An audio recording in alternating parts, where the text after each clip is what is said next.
Dalawang araw mga idol bago magsimula ang Game 1, may lumabas nga pong balita na meron na nga pong nabuong game plan ng Dallas Mavericks para matalo ang Boston Celtics. At isa nga dyan ay ang pagiging agresibo ni Luka at Kyrie Irving sa ilalim ng basket, since alam nga po nila na isa nga sa mga pinakakahinaan ngayon ng Celtics ay ang kanilang inside defense. As of now, kahit man maglalaro na sa Game 1 si Kristaps Porzingis, hindi pa rin naman nga ito 100%, lalo pat kababalik pa lang sa injury. Kaya pagkakataon na nga ito ng kanilang Twin Tower na sina Derek Lively II at Daniel Gafford na magdomina muli sa rebounding at depensa. Bukod nga po dyan, expected na magiging unstoppable ngayon ang kanilang ginagawang pick and roll plays, lalo pat imposible nga pong makasabay sa kanila ang mga big man ng Boston Celtics. Kaya sasamantalahin nga talaga ni Luka at Kyrie Irving ang bawat oportunidad na makukuha nila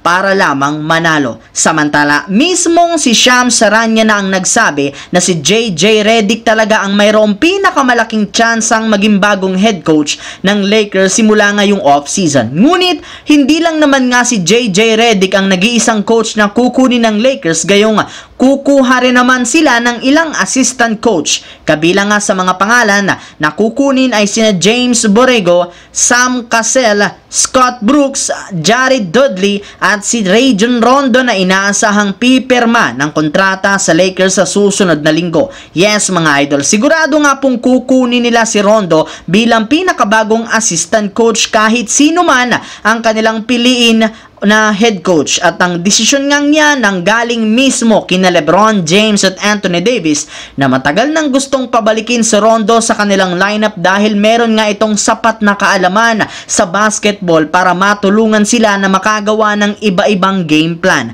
at plays na rin syempre. Sa ngayon, kailangan muna ng Lakers na maghintay bago matapos ang finals para tuluyang papirmahin si Rajon Rondo. Sa kabilang banda naman, dahil sa hindi magandang resulta ng naging kampanya ng Phoenix Suns, plano nga po ng front office nila na gumawa ng ilang mga pagbabago. Inumpisahan nga nila yan sa pagtanggal kay Coach Frank Vogel at ang pagkuha nila kay Coach Mike Budenholzer. Kaya ngayon, focus nga sila sa pagpapa-improve. Ngunit ang problema, dahil nga sa napakalalaking kontrata ng kanilang mga superstar na sina Kevin Durant, Devin Booker at Bradley Beal next season na aabot ng $150 million, which is lampas na sa salary cap space na $141 million.